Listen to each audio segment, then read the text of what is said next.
Hello எல்லாருக்கும் வணக்கம். இப்போ நீங்கள் பார்த்துட்டு இருக்க இந்த ஒரு பியூட்டிஃபுல்லான ரிங்கெல்லாம் வந்து பார்த்தீங்கன்னா கவரிங் இல்லை, அதே டைமில் கோல்டும் இல்லை. என்னடா இவ பார்க்குறதுக்கு கோல்டு மாதிரியே தானே இருக்குது, என்ன இப்படி சொல்கிறேன்னு தானே யோசிக்கிறீங்க. இப்போ நீங்கள் பார்த்துட்டு இருக்க எல்லாமே gold plated silver ring collections. நம்மக்கிட்ட பியூர் சில்வர்லேயும் இருக்குது, அதே ரிங்கே கோல்டு பிளேட்டட் பண்ணையும் இருக்குது. பிகாஸ் கோல்டில் நம்மக்கிட்ட ரிங்கு கூட இல்லைன்னு சொல்லி நிறைய பேர் ஃபீல் பண்ணிகிட்டு இருப்பீங்க.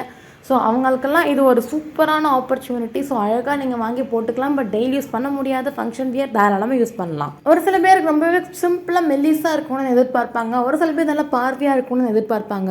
ஸோ அந்த மாதிரி எல்லா விதமான டைப்பும் நம்மக்கிட்ட இருக்குது. அது மட்டும் இல்லாமல் அட்ஜஸ்டபிள் ரிங் கலெக்ஷன் கூட நம்மக்கிட்ட இருக்குது. ஸோ அதுக்கு சைஸே தேவையில்லை, ஃப்ரீ சைஸ் தான், நீங்கள் அழகாக வியர் பண்ணிக்கலாம். ஸோ நம்ம சேனலை புதுசாக பார்க்குறவங்க பேஜை மறக்காமல் ஃபாலோ பண்ணிக்கோங்க. வீடியோ பிடிச்சிருந்தா மறக்காமல் லைக் பண்ணிவிடுங்க. இந்த ஒரு ரிங்கெல்லாம் பார்க்குறதுக்கு எவ்வளோ அழகாக இருக்குன்னு பாருங்கள். உங்களுக்கு ஏதாவது இதில் பிடிச்சதுன்னா ஸ்க்ரீன்ஷாட் எடுத்து ஸ்க்ரீனில் இருக்க நம்பருக்கு கால் பண்ணி உங்கள் ஆர்டர் நீங்கள் ப்ளேஸ் பண்ணிக்கோங்க. புதுசாக பார்க்குறவங்க பேஜை மறக்காமல் ஃபாலோ பண்ணிக்கோங்க.